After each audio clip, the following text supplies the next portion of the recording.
का इंतजार है, उस ऐतिहासिक तारीख का इंतजार है, 22 जनवरी की वो ऐतिहासिक तारीख जब रामलला अपने नए भवन में विराजमान हो जाएंगे। बिल्कुल शिखा, और दर्शन अभिलाषी जितने भी भक्त हैं वो पहुंच रहे हैं क्योंकि इंतजार सभी को है। और हमारे साथ एक बड़ी टीम लगातार मौजूद है। वैभव, जो तस्वीरें निकलकर सामने आ रही हैं बहुत विहंगम है और ऐसी विराट तस्वीरें जिसका शायद सोचा नहीं होगा लोगों ने कि त्रेता युग जैसे अयोध्या निखर कर सामने आई। सलोनी, बिल्कुल हर एक तस्वीर जो रामलला के गर्भगृह से बाहर आ रही है, यकीन मानिए वो राम भक्तों के रोंगटे खड़े कर दे रही है, क्योंकि जिस चीज का आप सदियों तक इंतजार करते हैं वो चीज जब आपके सामने होती है तो हिमानी ये तय है, रोंगटे खड़े होना, भावनाओं में भाव विभोर हो जाना निश्चित है। बिल्कुल आपने ठीक कहा वैभव, और इस वक्त हमारे साथ एक खास मेहमान है, दाती जी महाराज जी हैं। और दाती जी महाराज जी से पहले हम वो भाव, क्योंकि हर कोई यहाँ पर यही सबसे पहले जानना चाह रहा है, 500 बरस का एक लंबा संघर्ष, वो कुर्बानियां देखी है, तब जाकर ये दिन आया।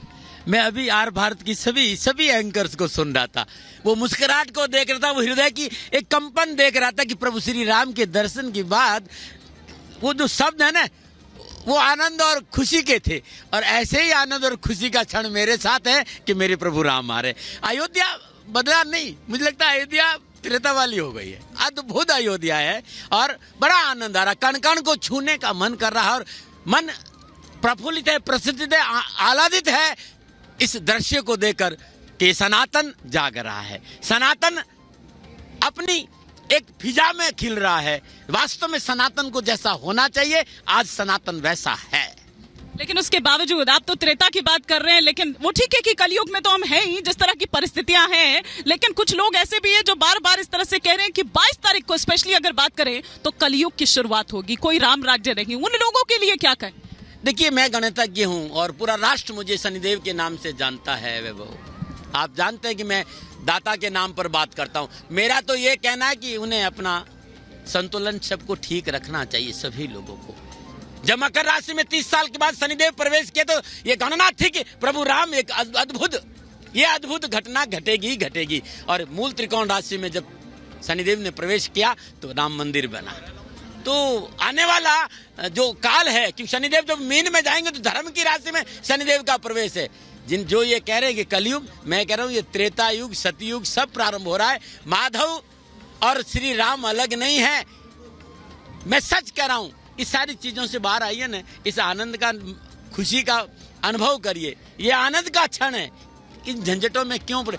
सरयू बह रही है ना, इस बहने का आनंद लीजिए, एक एक पत्ते का आनंद लीजिए, पक्षियों का आनंद, इस कलरव को सुनिए तो सही है। सभी राम राम राम कह रहे हैं, जय जय श्री राम। इस चीजों में मत जाना। जी, जिस अद्भुत मूर्ति का हम जिक्र कर रहे हैं और आपने कहा कि सबके चेहरे खिले हुए थे, पूरा विश्व इस वक्त जो सनातन में विश्वास रखता है उसके चेहरे खिलना स्वाभाविक है, लेकिन उस मूर्ति पर सवाल उठा देना, ये कह देना कि इस मूर्ति को कहीं ना कहीं से हम रामलला की मूर्ति नहीं मानते हैं और जो पुरानी रामलला की मूर्ति है उसको ही पूजनीय है। देखो साथियों, एक बात कहना चाहता हूं मैं आपसे, हमें खुशी खोजना चाहिए, हमें आनंद खोजना चाहिए, हमें विकास खोजना चाहिए, हमें उन्नति खोजना चाहिए, हमें समृद्धि खोजना चाहिए।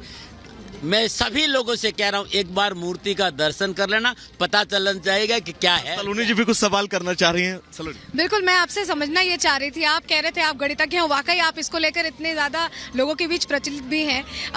रामनीति, राजनीति पर क्यों ये जो दो राहें हैं ये एक क्यों नहीं हो जा रही हैं? रामनीति ही क्यों नहीं चुन लेते सभी राजनीतिज्ञ?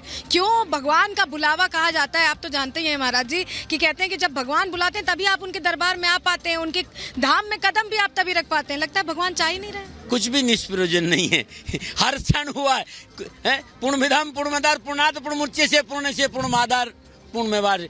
कुछ भी हो रहा है। दुख नहीं हो तो सुख का आनंद कहाँ होता, और मौत नहीं तो जीवन का आनंद कहाँ। कुछ भी घटना घट रही है उसका आनंद लीजिए। प्रभु श्री राम आ रहे हैं, हमें खुशी के इस त्योहार को मनाइए। कौन क्या कह रहा है, हमारा ध्यान उधर है भी नहीं। मैं सच पूछूं तो हमारा तो एक ही ध्यान है कि अब प्रभु की इस जो छवि है ये हमारी सनातन में बस जाए। आज प्रभु 500 साल की तपस्या के बाद अपने घर में प्रवेश कर रहे हैं, हम उसको याद रखें न, बाकी चीजों को काहे याद रखें। अच्छा, याद रखने की बात आप क्योंकि कह रहे हैं, संघर्ष बहुत लंबा रहा, बहुत लंबा संघर्ष रहा। संकल्प कुछ लोगों ने लिया, आज हम साक्षी बन रहे हैं उस संकल्प के पूरा होने के। सबको मेरा प्रणाम। मैं तो कहता हूं कि हमें सौभाग्य मिला उनकी तपस्या का फल का आनंद लेने का। तो फिर सवाल कैसा, जो लोग सवाल कर रहे हैं उनसे खाली इतना कहना चाहूँ कि ये क्षण आनंद का है और आनंद लीजिए। तो हम वो पीढ़ी हैं सृष्टि जो ये देख पा रहे हैं और बहुत सारी पीढ़ियों ने संघर्ष किया है। महाराज जी भी इसका जिक्र कर रहे थे। सृष्टि आपसे इसी से जुड़ा सवाल पूछना चाह रही हूं। बिल्कुल दाती महाराज, जैसा आपने कहा कि हमें भूल जाना चाहिए कि कोई क्या क्या कह रहा है। इस समय राजनीति से इतर अगर हम अयोध्या में देखें तो इस समय उत्सव है, उमंग है और हर कोई जिस मूर्ति को लेकर सवाल खड़े कर रहे हैं उस श्यामल प्रतिमा का दर्शन करना चाहता है। अद्भुत। मैं कह रहा हूँ वो आपने अपने चैनल के माध्यम से जो परिदृश्य दिखाया वो खाली चैनल पे ऐसा जो वहाँ देखने को मिलेगा तब कैसे होगा। तो मैं तो सबसे यही कहना चाहता हूँ कि प्रभु अपने घर में आ रहे हैं और 500 सालों की तपस्या के बाद आ रहे हैं, तो काहे मालिन्यता, क्यों मलिनता, क्यों झंझट, क्यों टेंशन। हम दर्शन करने मन के पवित्रता के साथ प्रभु का दर्शन करें। मैं खाली एक चीज कहना चाहता हूँ, समय सनातन का है, समय सनातन का है और सनातन मजबूत होगा, कुछ भी कर लीजिए। बिल्कुल दाती महाराज से तो हम बात कर ही रहे हैं, लेकिन आपके साथ कुछ और लोग भी आए हुए हैं यहाँ पर। मैं एक बार इनसे भी जानना चाहती हूँ। कई कार्यक्रम यहाँ आयोजित किए जा रहे हैं, भगवान राम की बलैया लेने के लिए यहाँ पर लोग पहुँच रहे हैं। आप लोग कैसा महसूस कर रहे हैं अयोध्या आकर, और आप कैसे इसको सेलिब्रेट करने वाले हैं इस मौके? देखो जी, यहाँ आके बहुत आनंद आया। आज अपने जीवन का सफलता मुझे एहसास हो रहा है कि इस धरती पे आने का मुझे जो यहाँ पे आके मुझे मिला है, बहुत अच्छा लगा। रामलला के यहाँ पे आके अद्भुत नज़ारा यहाँ का देख के और यहाँ की व्यवस्था देख के, और मुझे लग ही नहीं रहा है कि मैं अयोध्या में हूँ। मुझे इस तरीके बिल्कुल अनामिका, सलोनी और तमाम वो हमारे सहयोगी इस वक्त ग्राउंड पर मौजूद है जो आपको बता रहे हैं कि अयोध्या में उत्सव किस तरह से है, भावनाओं का की एक तरह से कहें कि वो अनुभूति किस तरह से है। लेकिन इस बीच आपको बताते हैं कि सुरक्षा को लेकर भी कड़े इंतजाम किए गए हैं। अयोध्या को अब एक किले में कैसे परिवर्तित कर दिया गया है, कैसे सुरक्षा के लिहाज से जो कदम उठाए गए हैं वो क्या कुछ कहते हैं, देखिए सलोनी श्रीवास्तव की एक रिपोर्ट।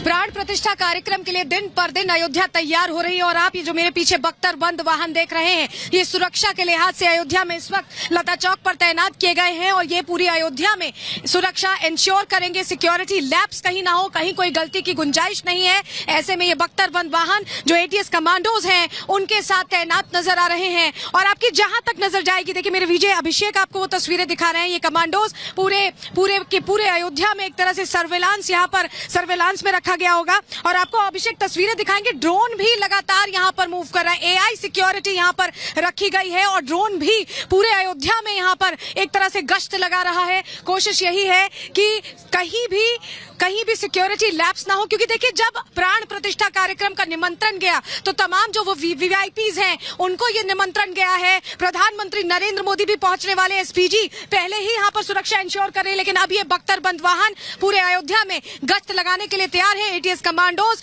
जो अपनी मुस्तैदी के लिए जाने जाते हैं, अपने स्ट्रिक्ट रूटीन के लिए जाने जाते हैं और एक तरह से ये सबसे मजबूत फोर्स भी है भारत की, तो इन्हें अब अयोध्या में तैनात कर दिया गया है और इस वक्त ये लता चौक पर है और बल्कि पूरे अयोध्या में इनकी गश्त होगी। यानी सुरक्षा हर लिहाज से पुख्ता है, परिंदा भी पर ना मार पाए, इसकी पूरी तैयारी यहाँ अयोध्या में होती नजर आ रही है।